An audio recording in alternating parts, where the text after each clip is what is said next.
अस्सलाम वालेकुम भाई। आज बात करेंगे बकरा ईद की। बकरा ईद पे जो है लोग अपना गोश्त घर फ्रीज़ करते हैं, लेकिन इस दफ़ा ऐसा नहीं हुआ।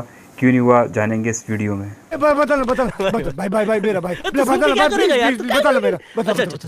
मैं हूं आपका यूट्यूबर और आप देख रहे हैं मेरा यूट्यूब चैनल। बहुत मनुष्य लग रहे हो, मत करो, रहने दो, बहुत बुरे लग रहे हो। तौबा तौबा तौबा, सारा मूड खराब कर दिया। जैसा कि आपको पता है बकरा ईद आती है, लोग जो है जानवर काटते हैं और सारा कुछ अपने घर पे रख लेते हैं, बांटते ही नहीं है किसी को भी। अपने सारे फ्रिज जितने भी हैं 3-4 घर के अंदर, जिसके घर पे जो फ्रिज है उसमें रख लेते हैं। अपनी खाला पप्पो जिसके घर में ज़्यादा फ्रिज होते हैं वहाँ भिजवा देते हैं कि हमारा गोश्त है रख लो। लेकिन इस दफ़ा ऐसा नहीं हुआ, क्योंकि गवर्नमेंट ने ठुक मना कर दिया था कि भाई लाइट वाइट का हम पे कोई भरोसा नहीं करना। लाइट जाएगी ईद पे भी हम आपको कोई रिलीफ नहीं देंगे। और लोगों ने वैसे भी देख लिया था कि बारिश का सीन चल रहा है पूरे पाकिस्तान के अंदर, तो वापडा वाले कोई हम पे मेहरबानी नहीं करेंगे, वो लाइट लाजमी लेंगे। और ऐसे ही हुआ, तो लोगों ने कोई कंप्रोमाइज़ नहीं किया और इस दफ़ा दिल खोल के गरीबों को गोश्त बांटा।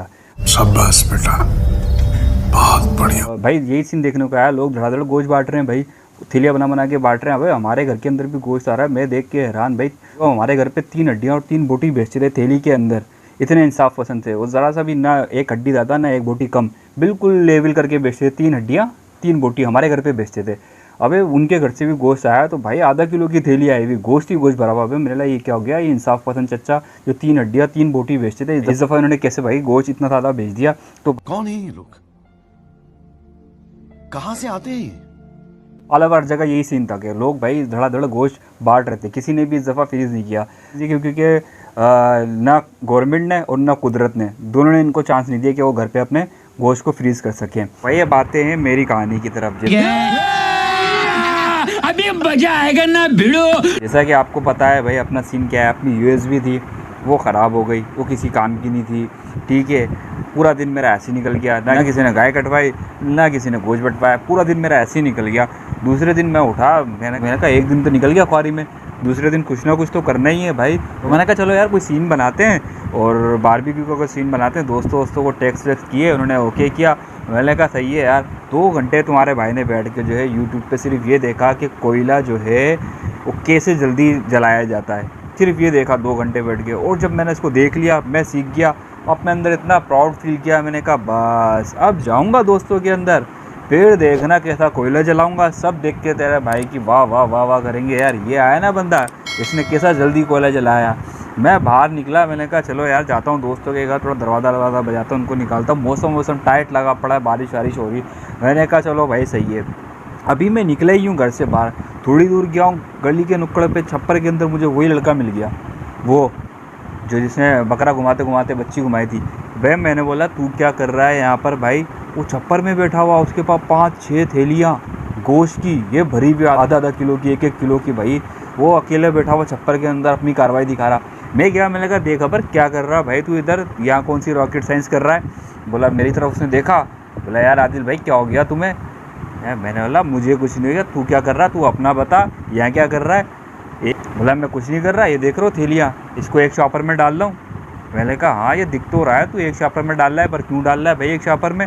बोला ये वो अम्मी ने गोश्त दिया है ना खाला के घर देने के लिए। तो मैंने तो बोला ये खाला की थैली है, बाकी ये अम्मी ने 4-5 थैलियाँ और दी हैं, खालू के भाई की है, ये खालू के इसकी है, ये खालू के उसकी है, ये खालू। बोला यार हमारे साथ खाला से खालू के रिश्तेदारों से थोड़ी है, उनको क्यों गोश्त दूँ। तो मैंने तो बोला एक जगह जमा कर लिया है।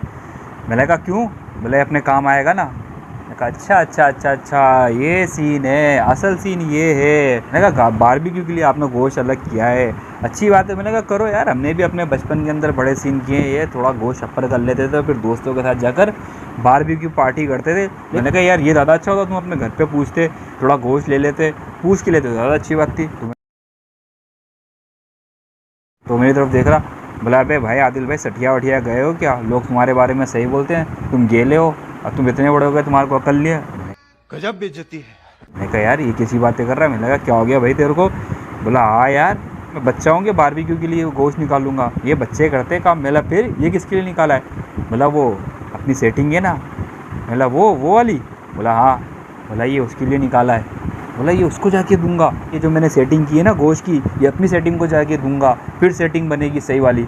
अबे मैंने बोला कहाँ जा रहे हैं आज के बच्चे, कौन सी कैसी तरबियत मिल रही है भाई। भाई मैंने बोला ये 11 साल का बच्चा कौन सी हरकतें कर रहा है, इधर हमें देखो। अबे अपने बचपन में हम जो है टिक्कल उड़ाते थे, टिक्कल समझते हैं, टिक्कल वो जो थैली को फाड़ के उसके अंदर पत्थर बांध के ऊपर फेंकते थे, ऊपर से जो है पत्थर नीचे आता था, पन्नी जो है वो हवा में उड़ती थी, हम उसे देख के खुश होते थे। और ये आज के बच्चे, अबे ये आज के बच्चे, हम टिक्कल उड़ा रहे हैं, ये बच्चियाँ उड़ा रहे हैं। जिंदगी हो तो ऐसी हो। ये क्या चल रहा है आजकल, मैं कितना पीछे रह गया मुझे तो समझ ही नहीं आ रहा। मैं जो अभी कुछ देर पहले ज़मीन पर अकड़ के चल रहा था सिर्फ इस वजह से कि मैंने कोयला जलाने का तरीका सीख लिया है। दोस्तों में जाके भरम मारूंगा, अबे काहे के भरम, ये बच्चे तो हमसे कहीं ज़्यादा आगे हैं भाई। अभी अपने दोस्तों में जाके अगर मैंने इसके किस्से सुना दिए, मेरे दोस्त ही मेरी इतनी लेंगे कि मेरा जीना हराम कर देंगे।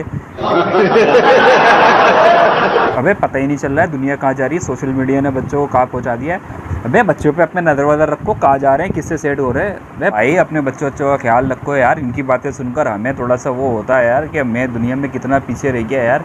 साला ये दुख का खत्म नहीं होता बे। भाई अपने बच्चों का ख्याल रखो, सोशल मीडिया से दूर रखो, इनकी वजह से यार हमें एहसास कमतरी हो रहा है। और दूसरी और अहम बात, जिस तरह इस दफ़ा आपने ईद पे गोश्त बांटा है ना, हर साल इसी तरह ईद पे गोश्त बांटे। इस साल तो अपने बाप डालों की डर की वजह से गोश्त बांट दिया, अगले साल बाप डालों के आसरे में मत रहिएगा, खुद दिल से नियत कीजिएगा और गोश्त बांटिएगा।